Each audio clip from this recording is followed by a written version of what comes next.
Salut à toutes et à tous les amis, une belle année 2024 à vous de la part de la team Foot Mercato. Pour cette première revue de presse de l'année, on démarre en Angleterre avec un alléchant Liverpool-Newcastle, histoire de bien digérer les fêtes. Au terme d'un match fou qui s'est soldé sur un score de 4-2, les Reds ont remporté ce qui était certainement la plus belle affiche de ce Boxing Day. Un homme a une fois de plus fait l'étalage de toute sa classe, cet homme est de qualité supérieure comme le placard de Daily Express vous l'aurez reconnu, c'est Mohamed Salah. Auteur d'un doublé et d'une passe décisive, l'Égyptien a indiqué la marche à suivre à ses coéquipiers avant de s'envoler pour la CAN comme l'indique le Daily Star dans son encart. Salah marque 2 fois et offre le fauteuil de leader à Liverpool, relaye de son côté le Daily Mail. Meilleur buteur et meilleur passeur du championnat, Mohamed Salah va clairement laisser un vide du côté de Liverpool durant ce mois de janvier. A noter que l'attaquant de 31 ans est entré encore un peu plus dans l'histoire de son club avec son 150e but inscrit en championnat sous la tunique des Reds. Direction l'Italie maintenant avec une information mercato, et oui, depuis le 1er janvier le marché des transferts a officiellement ouvert ses portes et comme le rapporte la Gazzetta dello Sport, l'Inter n'a pas chômé pendant les fêtes et va conclure l'arrivée du très prometteur Tajon Buchanan. Sous contrat jusqu'en 2025, l'ailier canadien va rapporter environ 7 millions d'euros hors bonus au FC Bruges. L'Inter a doublé Manchester City qui était aussi dans la course pour s'offrir ce crack. Comme le relaie également le Corriere dello Sport, Buchanan est attendu prochainement à Milan pour signer un contrat qui va le lier au Nerazzurri jusqu'en juin 2028. Pour doubler la concurrence, les dirigeants napolitains vont dégainer une première offre de 20 millions d'euros afin de boucler ce dossier le plus rapidement possible. Pour être bien complet, photo match en Turquie révèle que Galatasaray veut s'offrir le gros coup Paulo Dybala. Pour rappel, l'attaquant argentin possède une clause libératoire de seulement 13 millions d'euros depuis le 1er janvier. Elle s'élève à 20 millions d'euros pour les clubs italiens. Dybala fait assurément partie des belles pioches de ce mercato hivernal.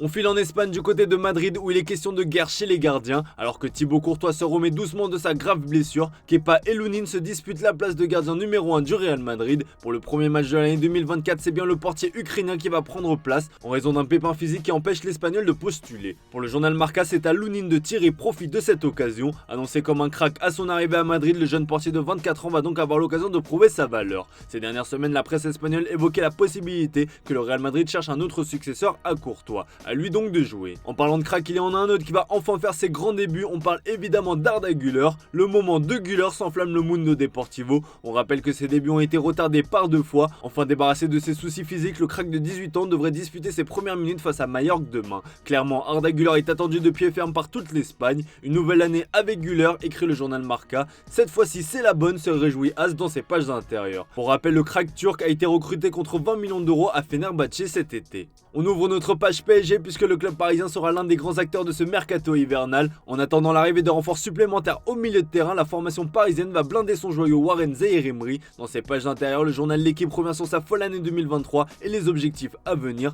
Cette nouvelle année risque d'être particulièrement mouvementée pour le Titi parisien, les Jeux Olympiques, l'Euro, mais aussi et surtout sa prolongation avec son club formateur. Comme vous l'a révélé, Zaïre-Emery va signer un nouveau bail de 5 ans avec le PSG le jour de ses 18 ans. Très tôt dans la saison, la direction parisienne a souhaité blinder sa pépite. Le milieu de 17 ans progresse à vitesse grand V à tel point qu'en haut lieu, la perspective d'en faire le capitaine du club d'ici quelques années a déjà été évoquée. Une sacrée marque de confiance pour le natif de Montreuil qui va avoir un rôle clé dans la seconde partie de saison parisienne qui a déjà démarré avec la signature de Lucas Beraldo, première recrue hivernale du PSG. Gabriel Moscardo devait être la deuxième mais le Brésilien s'est blessé et sera absent pour 3 mois. Sa signature n'est pas remise en question pour autant comme le signale le Parisien dans son encart, mais ça bouleverse les plans de Luis Enrique qui a demandé un renfort au milieu de terrain. Selon The Telegraph, la piste Calvin Phillips est étudiée, mais il faudra déjouer la concurrence, Newcastle étant aussi dans le coup. Manchester City a déjà fait savoir qu'il ne comptait pas sur le joueur.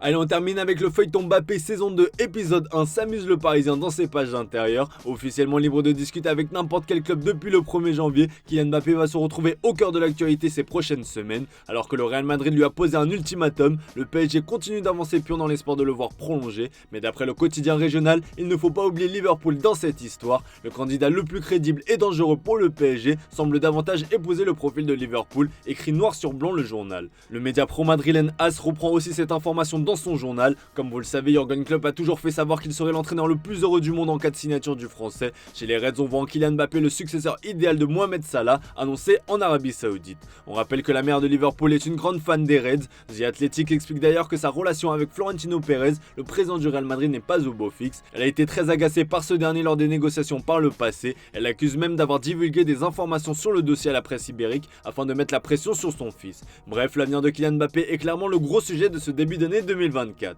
Voilà les amis, c'est tout pour ce matin. Merci pour votre fidélité, excellente journée à vous. Comme d'habitude, on se retrouve tout à l'heure pour le traditionnel JT Foot Mercato.